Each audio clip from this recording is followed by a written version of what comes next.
Bairstow தமிழ்நாட்டில் நீதிமான் போட்ட கணக்கு கண்ணு தெரியாம விளையாடுறான். அப்போ ஆணு பெண்ணு எப்படி விளையாடுறாங்க? கடவுளே ஈஸ்வரனே.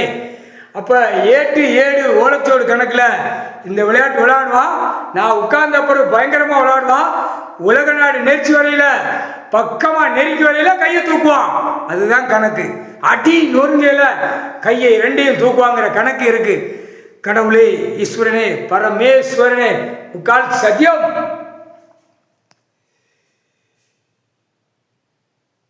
நீதிமன்ற கோர்ட்ஸு ஆடை கருப்பு ஆடை போக போய் தான் தப்பிச்சு போகிறான். கருப்பு பணம், கருப்பு இடம், கருப்பு வீடு வாசல், கருப்பு நான் 2 காலை பிளந்து போகிறோம்னு போகிறான். கருப்பு உழைப்பு இல்லாமல் எப்படி சீட்டு விளையாட்டு அப்படி பேப்பரை வச்சு அப்படி பேப்பரை வச்சு அப்படி பேப்பரை வச்சு விளையாண்டு அப்படியே நக்கி போகிறான். புரியா? பூமியில் விவசாயம் கொடுத்துருக்கார் கடவுள். தகுத்து விளையாண்டு போகிறான். அப்போ அவனை பிடிக்கணும்ல. அப்போ இந்த கணக்கு முடிச்சாச்சுன்னா அட்டா முடிக்க இராணுவ வானர படைகள் தரப்படை எல்லா படம் உள்ள வந்துடும். எல்லா நாடும் கணக்கு முடிச்சிடுவார்.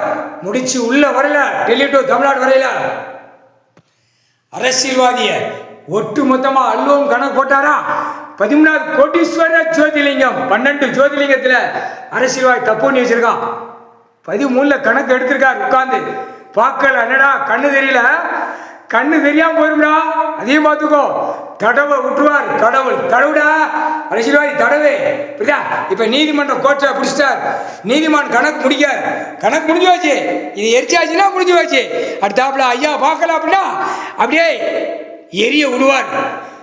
நீதிமன்றம் கோர்ட்டில் கணக்கு வழக்கு பார்க்குற அத்தனை கணக்கில் இருக்கிற மானிட பிறவி ஆண் பெண்ணும் ஐயாவை பார்க்கலாம் அப்படின்னா அப்படியே அக்கினீஸ்வர் உச்ச காளீஸ்வர் அக்கினியை இறக்கி அப்படியே எரிய விடுவார். உடம்புல மானிட பிறவி உடம்பு பாக்ஸ் கடவுளுக்கு தான் தெரியும். அது எப்படி எரிய விடணும், எப்படி அப்படியே தண்டனை கொடுக்கணும்னு பார்ப்பார். உட்கால் சத்தியம்.